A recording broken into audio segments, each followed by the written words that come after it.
Professor Srinivasan, Professor Mahendra Dev, Dean Maithili, Mr. Pandit, distinguished faculty, parents, families, of course, dear students, and my friends from the press. Let me start by congratulating the students on a very well deserved achievement. I think the time you spent in finishing your degrees and writing your thesis, I think will pay a lot of fruit in the years to come. I was asked to give remarks. I think Professor Srinivasan has already given a very interesting and provocative speech, as is his wont, and I'll try responding to a couple of issues. But let me talk about three big issues. I want to talk about one, where you go from here as students.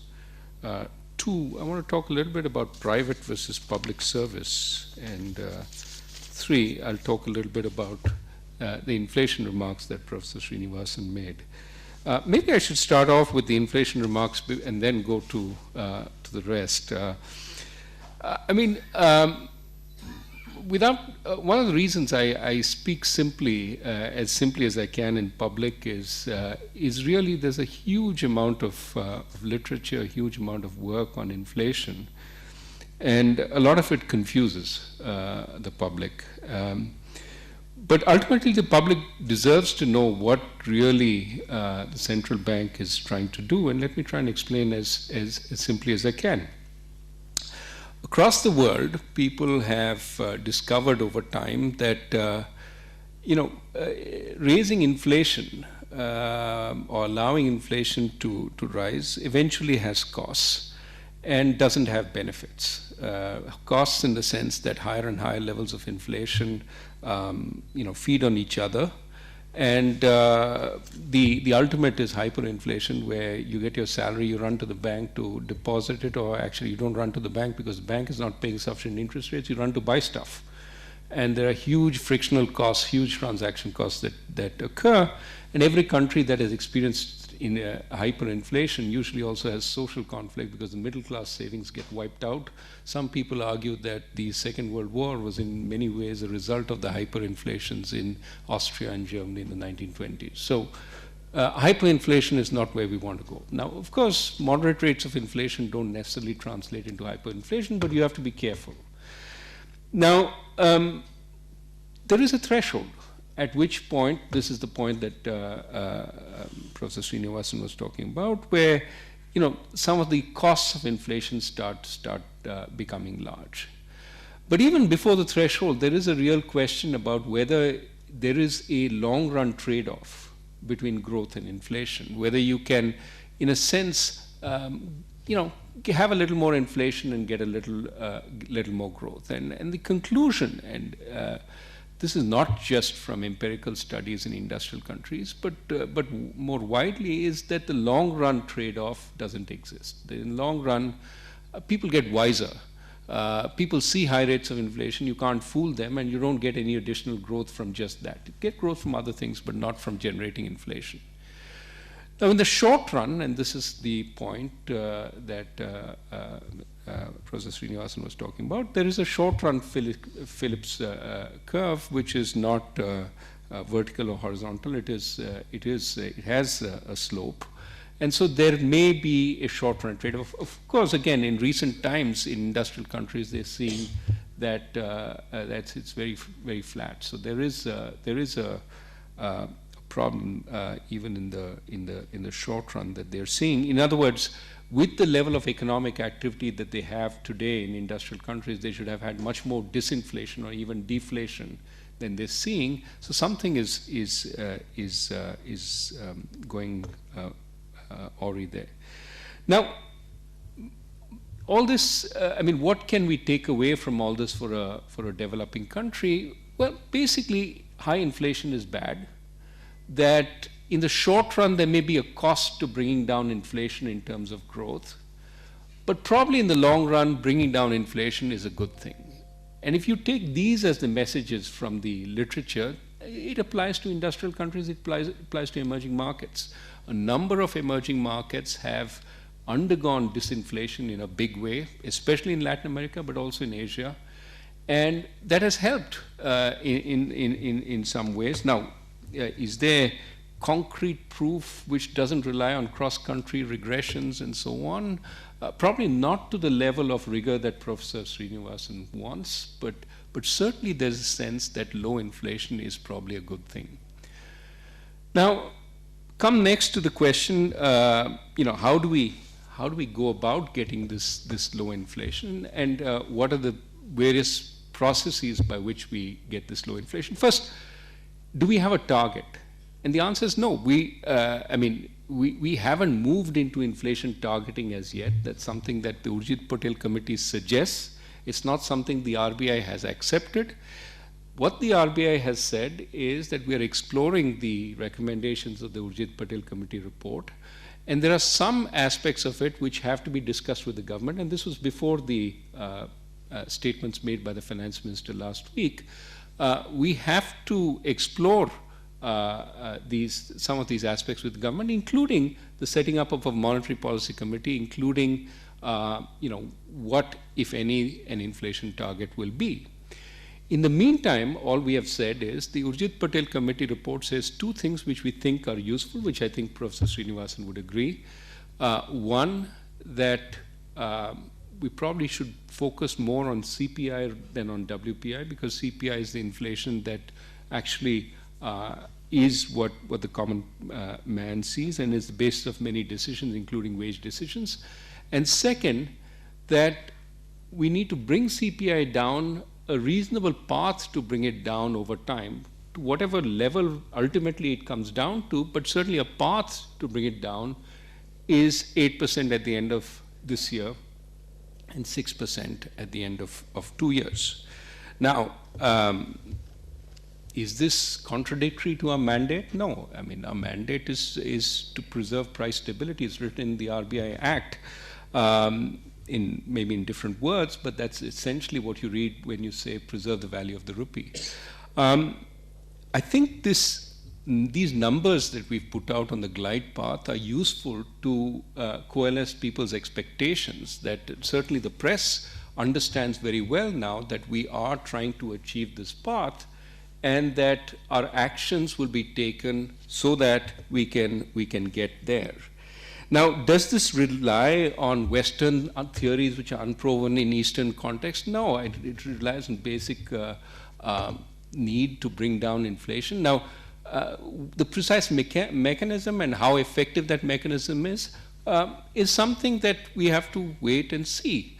Professor Srinivasan talks about the fact that wage labor is a relatively small part of India, but of course he understands there's a difference between averages and margins, that even if a sector is relatively small, it might have a large effect at the margin, and that's what we care about. So even if he says the wage sector is relatively small, its effects could be more widespread. But what we're talking about is not just transmission through wages. We're talking about transmission through other kinds of contracts. For example, rental contracts. Today, many rental contracts have an escalation clause of 10% every year.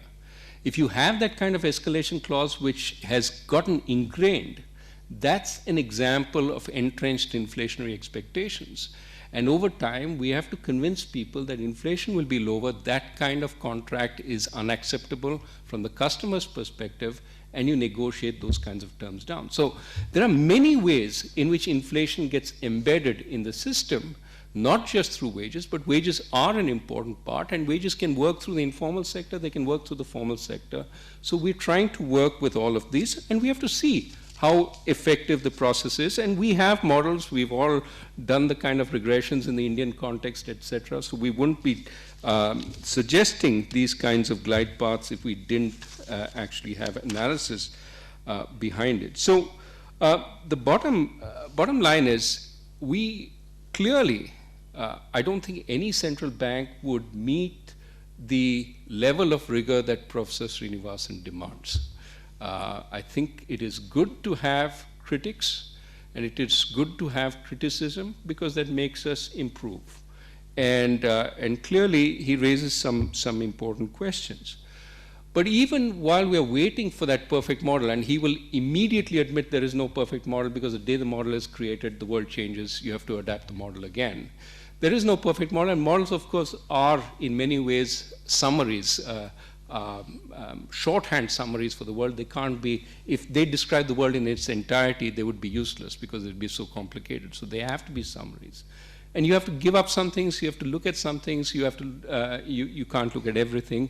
And clearly there are deficiencies in every model. We use a variety of models to inform ourselves, but we admit they're not perfect. We admit there's a fair amount of uncertainty in what goes on. And you can see from the behavior of the Bank of England, from the behavior of the Federal Reserve Bank, that they don't get it either. That the world is complicated, we are working with a world which is complicated, and what we have to do is adopt a pragmatic approach. Passivity or inaction is not an option. For policymakers, we have to act. Now, we have to act in the most sensible risk management, most sensible way. I think one of the places where I agree with Alan Greenspan is central banks have to practice risk management. What can we do which essentially avoids the large tail risks and puts us on a reasonable path to where we want to go? And I think the approach we have followed, as well as the statements we have made, are pretty much that. They're not based on one model, they're not based on a Western view of the world, they're based on a pragmatic view of what our problems are and how we deal with them. Okay? So that's as far as inflation goes, and I'm sure Professor Srinivasan and I will have many debates. We've spent many years debating these things, so it will continue. Let me talk now about students and then about public service. I mean, I think Professor Srinivasan said it right, that there are so many opportunities, including teaching for you. Just to give an example, we in India, I mean, whatever we do over the next 20 years, we will be one of the 3 biggest economies in the world, unless we really mess it up. But so long as we do reasonable things, we will be one of the 3 biggest economies in the world, and we have to have a capacity to manage those economies. You will be in policy-making positions, many of you, if you choose to do so, at that time. And think of the variety of areas we need economic analysis. The models that Professor Srinivasan talked about that we need more of. But think of antitrust, Competition Commission. I've talked to people at the Competition Commission. They need more capacity. They need people who understand what the economics of competition is, how to foster more competition, how to foster competition in the face of technological change. I mean, look at the telecom sector. There's so much technological change. What does competition mean there? You're talking about competition between existing entities, but also entities that are yet to be born with technologies that are yet to be discovered. How do you talk about competition in that kind of environment? We need better understanding. We need people to think about it. At the RBI, we are going into risk-based supervision of entities. Involves a substantial amount of statistics, a substantial amount of analysis. But we have to be very careful that the analysis doesn't turn into a black box where we don't understand what the black box is spitting out, and we take the number that comes out as gospel truth. This bank is okay, this bank is not okay. So we have to marry the statistics with the economics, with the judgment. That again is an area where we need good economists, and many of you, for example, could play that role. As India becomes bigger and more important, we have a global role to play. And I have to say, we are yet to get the capacity, the capabilities to play that global role effectively. When you look at global fora, ideas are proposed by the West, agendas are proposed by the West or Japan. We are rarely at the forefront in proposing new ideas, new agendas. For that, we need our own analysis, our own capacity, not just about reacting to the proposals that are made there, but offering our own proposals. Again, for that, we need strong, good economists, and I think we need people like you to join the various policy-making institutions. And take the people sitting in the back, our friends from the press. they have to analyze the modern economy every day. I mean, clearly some of their job is getting news ahead of everybody else, and I think some are more effective than others at that. But also, I think perhaps more important as time goes on is analyzing the news that they get and making sure that the economics are explained, because our people need to understand what we're trying to do, need to make decisions based on that kind of analysis, and the press translates what the jargon that we spew out to the public, explains to them in greater detail. And so we need learned, trained people, and I think many of them are already there. We need more of them. So that's the kind of jobs that are being created. Let me end this phase of my remarks by saying the job of an economist, you might think, it's so simple, there's so many things that's going wrong. From economics, my basic micro, my basic macro, I know what's going wrong, and I can say, fix this or fix that, fix the fiscal deficit, for example. But when you come into the real world, you understand that it's very good to have basic economics because you understand some of the basic issues. But there are a lot of overlaying constraints on the basic economics. And the true task for an economist is to think of how you can overcome those constraints, many of which are non-economic, which are political, which are financial, etc. How do you get around them? And that's where your cleverness comes in. How can you propose solutions that meet the test of political economy? That's why the field was known as political economy, and I think that's very real and relevant. Politics goes very closely with economics. Good economics has to recognize the political constraints, not be trapped by the political constraint, but recognize the political constraint, otherwise it's useless. Somebody preaching from outside saying, do this, do that, is good to make you aware, but most of the time we know what we have to do. The trick is, how do you overcome the constraints needed to make that happen? And some of it need not even be political, it could be organizational. Decision making is split amongst 5 ministries. Getting the 5 ministries together to do what is needed is just very difficult, especially when they're all going their own way. Let me end by saying, many of you, I hope, will go into public service. And in this environment, in this country, in the current environment, there sometimes is a feeling, why should I do public service? It's tough. The CBI comes after you. You're an honest guy. You don't get credit.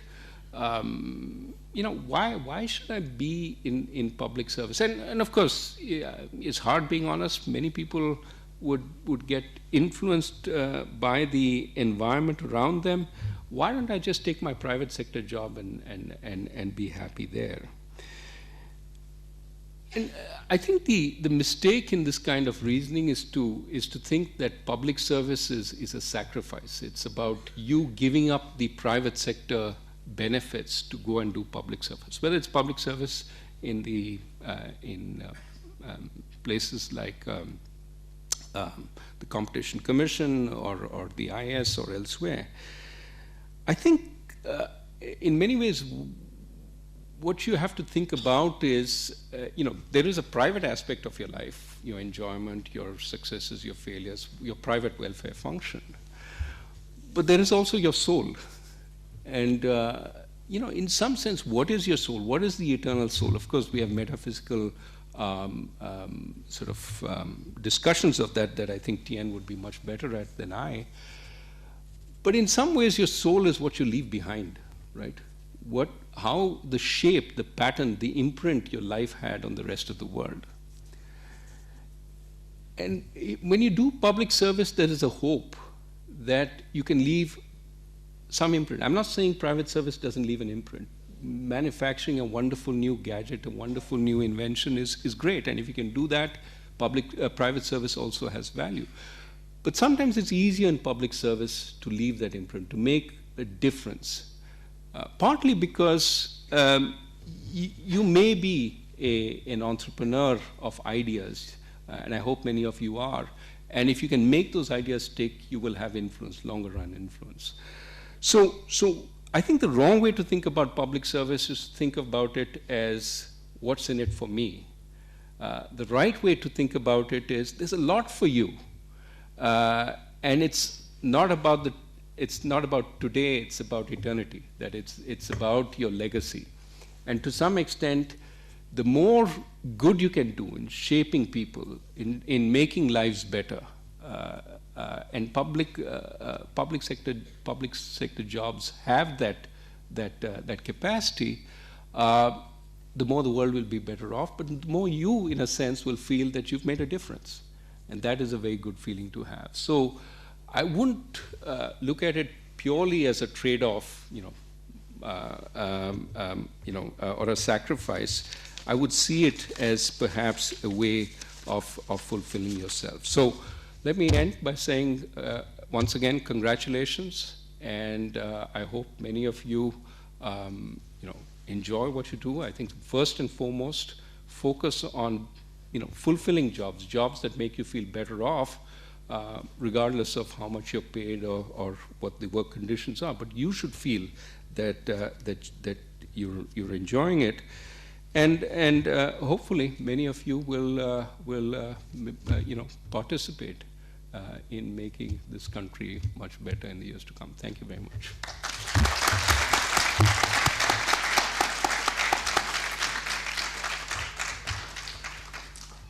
Okay, I think now I have the duty of declaring this convocation closed. Thank you very much for coming, and again, congratulations to all the successful students.